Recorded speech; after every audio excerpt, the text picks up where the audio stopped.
Hello students आज हम कारखाना अधिनियम या इंडस्ट्रियल लॉ में कारखाना अधिनियम 1948 के अधीन श्रमिकों के स्वास्थ्य प्रावधानों की व्याख्या करेंगे। Provision of the factory act 1948 in respect of health of the worker, जो हमारे कर्मचारी हैं या वर्कर हैं उनके हेल्थ के लिए फैक्ट्री एक्ट कितना कॉन्शियस है, कितना ध्यान रख रहा है, इसके विषय में हम विस्तार पूर्वक अध्ययन करने का प्रयास करेंगे कि कर्मचारियों के लिए किस किस तरीके से सुविधाएं प्रदान की गई हैं। ठीक,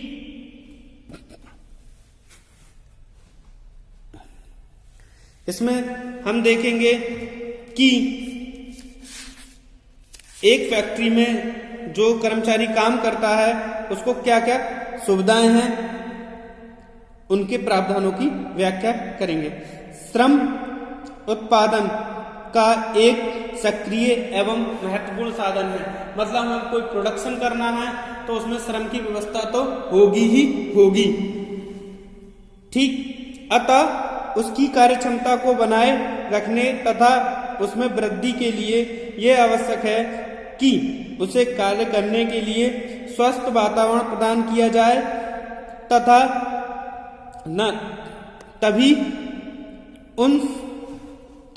स्वस्थ वातावरण प्रदान किया जाए तभी वह अधिक कार्यकुशलता से कार्य कर सकता है और अपना उत्पादन बढ़ा सकता है।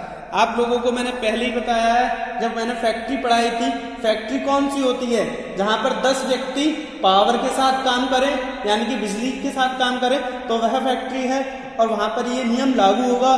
और 20 व्यक्ति बिना पावर के साथ करें तो वहां पर यह नियम लागू होंगे। तो ये प्रावधान हम वन देख लेते हैं, हेल्थ से संबंधित क्या क्या प्रावधान हैं। Provision of respect of health of the worker, श्रमिकों के स्वास्थ्य संबंधित प्रावधान। नंबर 1 है इसमें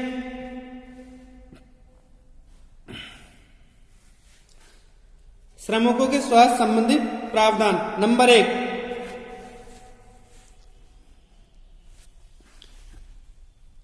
सफाई एवं स्वच्छता। भाई, जब हम किसी फैक्ट्री में कार्य कर रहे हैं तो वहां पे जो साफ सफाई की व्यवस्था है वो चाक चौबस हो, जिससे किसी भी कर्मचारी को कोई नुकसान न हो। जैसे वहां पर अगर कोई फर्श है तो उस पर पोंछा लगे, वहां पर धूल के कण न इकट्ठा हो, वहां पर दिन प्रतिदिन झाड़ पोंछा का कार्य हो, या और फर्श है तो सप्ताह में एक बार उसे धोया जाए। और अगर पानी गिर जाता है या चाय गिर जाती है या कोई और चीज गिर जाती है तो उसका तुरंत की तुरंत साफ सफाई हो। कारखाने के अंदर दीवार छत धो जाने के बाद उन पर पेंट की व्यवस्था हो। 6 माह में कम से कम एक बार पेंट हो, धोया जाए। अगर अच्छी क्वालिटी का पेंट है तो 3 वर्ष में पेंट किया जाए।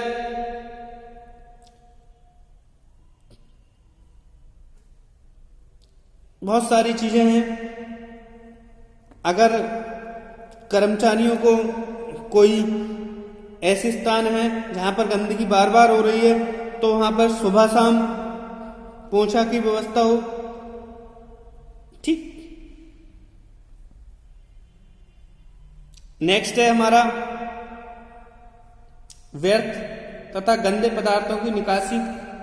फैक्ट्री में बहुत सारे गंदे पदार्थ हो ही जाते हैं या व्यर्थ चीजें होती हैं तो उनके निकासी के लिए भी व्यवस्था होनी चाहिए। जैसे यदि कारखाने का निर्माण प्रक्रिया में कूड़ा करकट या व्यर्थ पदार्थ इकट्ठा हो रहे हैं तो उनके लिए एक नाली की व्यवस्था कर दी जाए या बहा दिया जाए उनमें, और एक तरीके से उनकी व्यवस्था इकट्ठा ना करा जाए, गंदे पदार्थों को, व्यर्थ पदार्थों को उन्हें निकाल दिया जाए।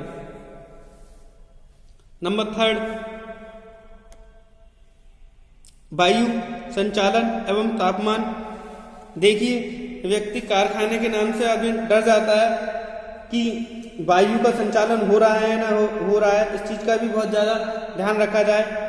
प्रत्येक कारखाने में अगर वो अंदर की तरफ है जहां पर गर्मी की व्यवस्था ज्यादा है तो हवा की व्यवस्था हो, और ज्यादा ही अंदर है तो वहां पर कभी कभी परेशानी हो जाती है, तो मतलब इस तरीके की खिड़की वगैरह हो जिससे बाहर की हवा अंदर आ सके।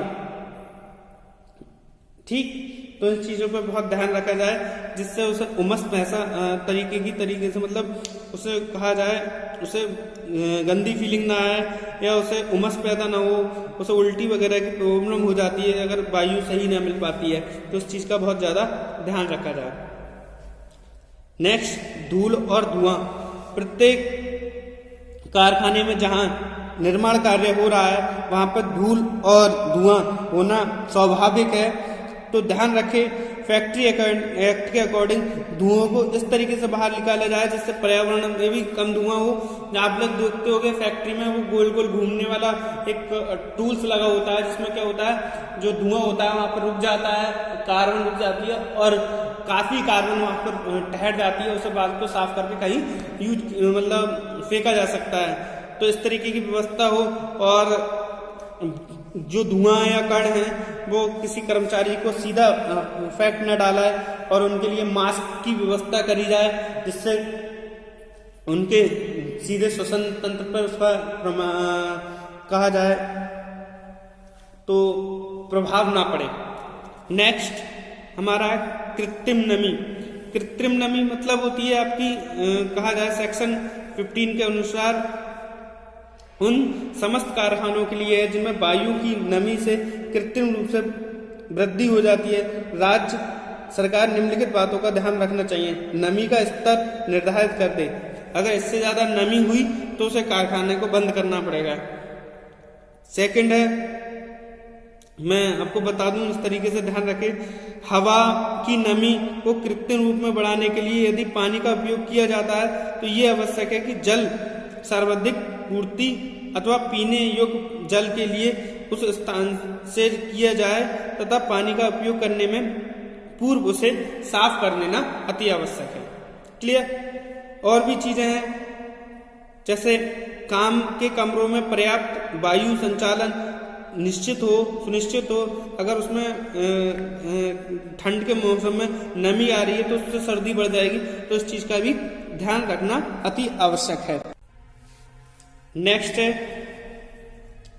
अत्यधिक भीड़भाड़। सेक्शन 16 के अकॉर्डिंग याद रखें, इस एक्ट के अकॉर्डिंग कारखाने में कार्य करने वाले कमरे में इतनी भीड़भाड़ ना हो जिससे श्रमिकों के स्वास्थ्य पर प्रतिकूल प्रभाव पड़े। जैसा कि आप जानते हैं कि आज भी जैसे हम लोग एक कोरोना काल में चल रहे हैं, यहाँ पर क्या हो रहा है कि बीमारी एक व्यक्ति से दूसरे व्यक्ति में ट्रांसफर हो रही है। कुछ बीमारियां होती हैं जैसे छींक के थ्रू हमारे जो कीटाणु होते हैं वो दूसरे में पहुंच जाते हैं। तो इस तरीके का बहुत ज्यादा ध्यान रखें कि कारखाने में भी मतलब जो कर्मचारी हैं, वर्कर हैं, उनमें आपस में दूरी बनी रहे।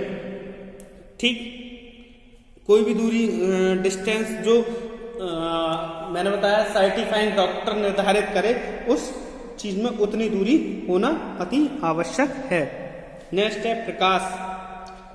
सेक्शन 17 के अनुसार प्रत्येक कारखाने में जहां पर कर्मचारी काम करते हैं वहां पर बहुत सारे पार्टीशन होते हैं कि कहाँ कौन व्यक्ति काम कर रहा है, तो उन पार्टीशनों में प्रकाश की व्यवस्था होनी चाहिए। ये प्रकाश दोनों तरीका का हो, प्राकृतिक प्रकाश यानी कि सूर्य से प्राप्त होने वाली जो रोशनी है वो भी हो, और कृत्रिम प्रकाश मतलब लाइट वगैरह की भी व्यवस्था हो। क्लियर? और प्रकाश इतना भी ज्यादा ना हो कि आंखों पर इफेक्ट डाले, चकाचौंध में रहे। प्रकाश उतना ही होना चाहिए जितना जरूरी हो, या इतना कम भी ना हो जिससे कोई दुर्घटना घटित हो जाए। तो प्रकाश से संबंधित बहुत सारी चीजों का हमें ध्यान रखना अति आवश्यक है। नेक्स्ट है हमारी पेयजल की व्यवस्था। पेयजल जो है हमारा सेक्शन 18 में है। पेयजल की व्यवस्था वाले स्थान पर अधिकांश श्रमिकों द्वारा पढ़ी जाने वाली भाषा में पीने का पानी शब्द लिखा होना आवश्यक है।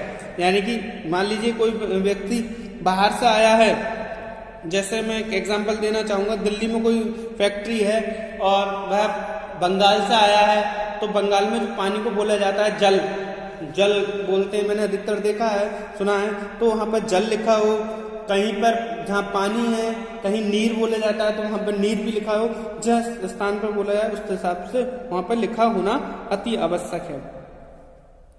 और जो पानी का पीने का स्थान है वह मूत्रालय या शौचालय से कम 6 मीटर दूरी पर स्थित हो।